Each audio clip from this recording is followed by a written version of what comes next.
Ah, la plage, le sable fin, le bruit des vagues, des mouettes, la douceur des rayons de soleil. Et... oh, tiens là-bas, un complexe déguisé en bourrelet. Mais pourquoi tant de haine envers nos corps d'été? Comment est née cette norme du corps sans gras, sans poils, sans réalité?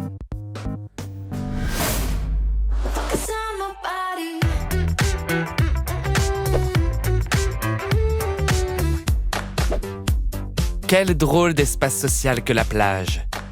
On y bronze, on s'y contorsionne sur sa serviette.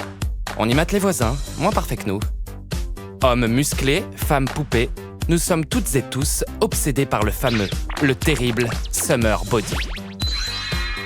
Le summer body, c'est l'idée qu'il y a un corps qu'il faut avoir pour aller à la plage. C'est vraiment une histoire de normes, en fait, de normes sociétales. Journaliste et autrice, Marie Kirchen a enquêté sur ce mythe qui se nourrit de nos craintes narcissiques. Il faut avoir un corps mince, évidemment, musclé, tonique, épilé pour les femmes. Maintenu grâce à une industrie qui vend du monoeil, des cours de fitness, des épilations définitives. Véhiculé dans la pub et dans la presse, surtout féminine, mais aussi un peu masculine, le summer body est inévitable, même quand on veut se détendre en allant au ciné. Je pense aussi au James Bond avec évidemment cette scène d'Ursula Andress qui sort de l'eau, ensuite d'Halle Berry plus tard qui sort de l'eau. Donc voilà, on a vraiment que les femmes à la plage, c'est sexy, et y compris dans des dessins animés pour enfants. Je pense à la petite sirène, pareil, qui est très mince, très fine. En fait, on apprend à regarder les femmes comme ça. Sexy, les femmes ne l'ont pas toujours été à la plage. Cette tendance a à peine un siècle. Avant, tout simplement, on ne voyait pas les corps d'été. Regardez ces plages impressionnistes de la fin du 19e siècle, illustrant la côte normande où la bourgeoisie développe l'accès aux vacances iodées. Toutes les femmes y sont bien emballées sous plusieurs couches de tissu. On n'exposait pas son corps au 18e, 19e siècle. C'est vraiment quelque chose qui apparaît à la fin du 19e, début du 20e. Les médecins ont commencé à recommander des cures de soleil, des lyothérapies. Il y a eu cette idée qu'il fallait remettre sa santé un peu d'équerre pendant la période de l'été.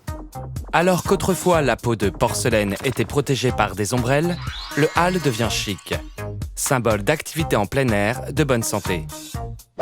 En 1925, la première huile solaire arrive sur le marché.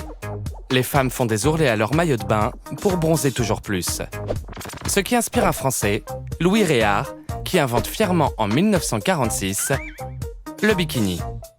Son nom s'inspire du premier essai nucléaire américain dans l'atoll des Bikinis aux îles Marshall.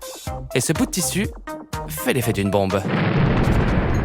Car avant d'être adopté, le bikini était scandaleux, tout comme le topless était controversé.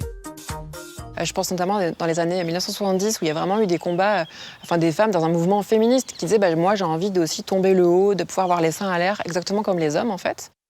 Peut-être qu'un jour, aucune norme ne nous retiendra d'aller à la plage. En attendant, aujourd'hui le mouvement body positive valorise d'autres silhouettes d'été.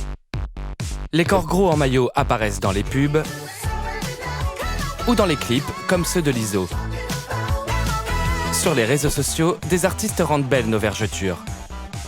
En fait, faudrait inventer un nouveau mantra pour décomplexer tout le monde. T'as pas une idée, Marie? Tous les corps sont des corps de plage. Et pour se préparer à la plage, il suffit d'aller à la plage.